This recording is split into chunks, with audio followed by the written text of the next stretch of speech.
Olá, nesta apresentação vamos falar sobre o controle feed-forward. Portanto, vamos começar por ver o ponto 1, o porquê de utilizar o controle feed-forward. O que é o controle feed-forward e porquê é que se deve utilizar. No ponto 2 vamos ver o controle feed-forward ideal. Vamos ver como é que se deriva a função de transferência de um controlador feed-forward.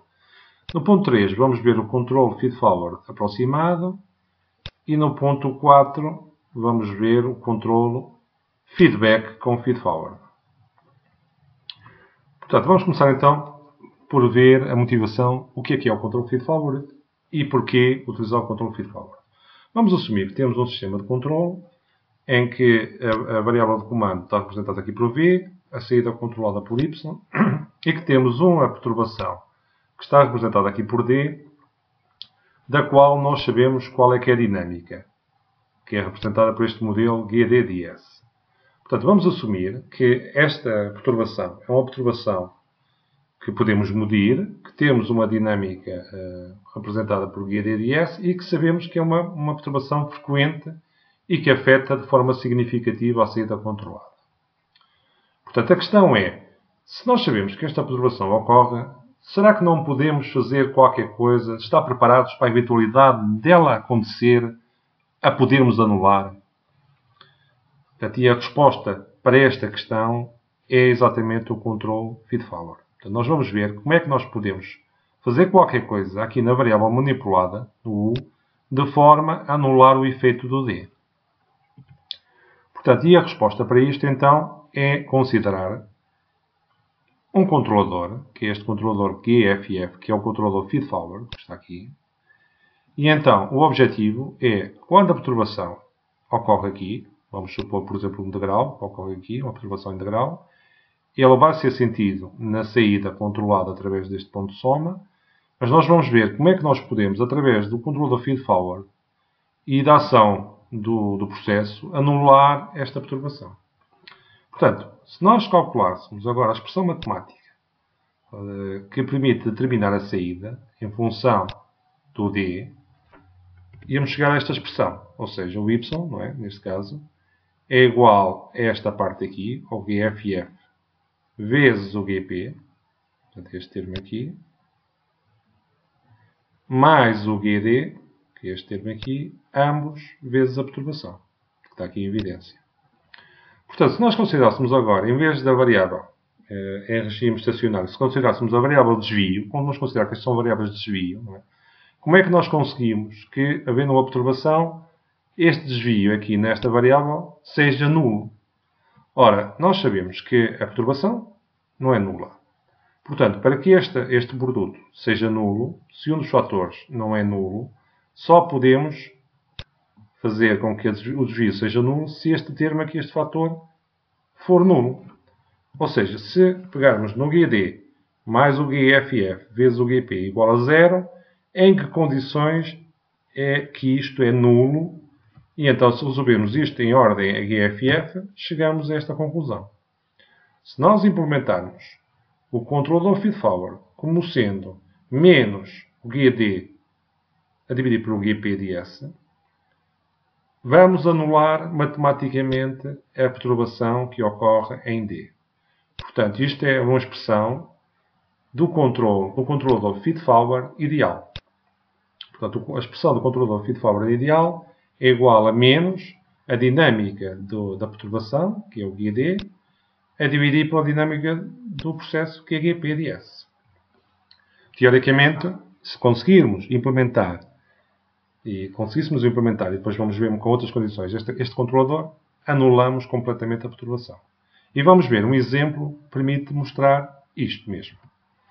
Vamos então considerar que temos só o controle feed-forward, como temos aqui representado. Vamos considerar que a dinâmica da perturbação é uma dinâmica de primeira ordem, 1 sobre S mais 15. A dinâmica do processo é 1 sobre S mais 30. E então vamos usar a expressão anterior para derivar a expressão do controlador feed-forward, o GFFDS. E então isto daria, dividindo então menos a dinâmica da perturbação a dividir pela dinâmica do processo, que é esta parte aqui, ficaria um controlador feed-forward S sobre mais 30 a dividir por S mais 15. Vamos agora tentar simular, essa simulação pode ser feita no MATLAB facilmente, este exato sistema. Ou seja, vamos assumir então a dinâmica que consideramos atrás, vamos considerar uma perturbação integral em D, vamos ver qual é que é a variável YD, que é a saída da perturbação, a saída do sistema, que é Y, e a saída da perturbação aqui através do controlador feed-forward e do processo IP. Vou representar por YDF. Vamos então ver. Vamos assumir que, então, que aqui a perturbação D ocorria no instante 1 segundo. Num segundo ocorria a perturbação integral. E então, o que é que nós estamos a ver? Estamos a ver que a perturbação, se não existisse o controle feed-forward, iria somar este efeito aqui. A saída deste bloco aqui, que está aqui representado a vermelho, seria esta, e adicionar este termo aqui, que não chega a 0.1. E então, para que isso não aconteça, passando pelo bloco do controller feed-forward e do processo, a saída deste ramo aqui, deste ponto, que está representado a verde, como estamos a ver, é exatamente igual à curva vermelha.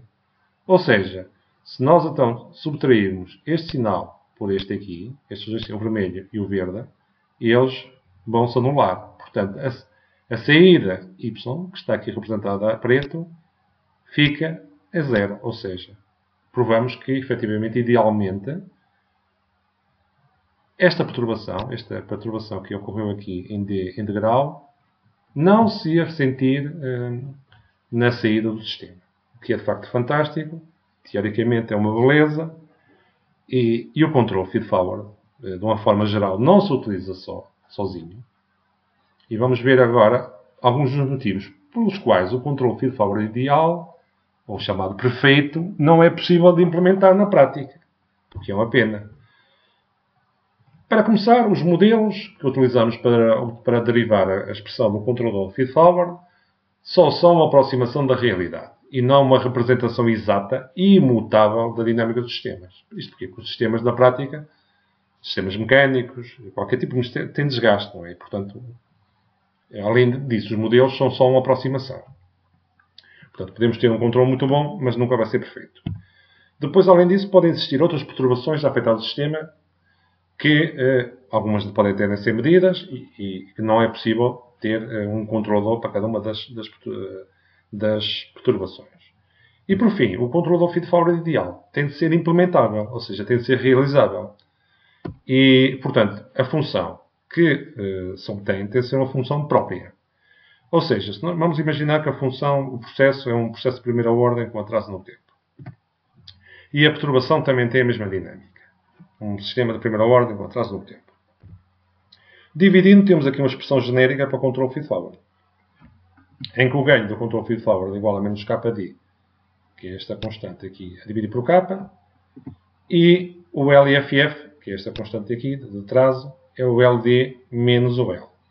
Ora, basta que esta dinâmica aqui, esta diferença, dê negativa, para que este termo aqui dê, em vez de menos, dá mais. Ou seja, em vez de ser um atraso, é um avanço.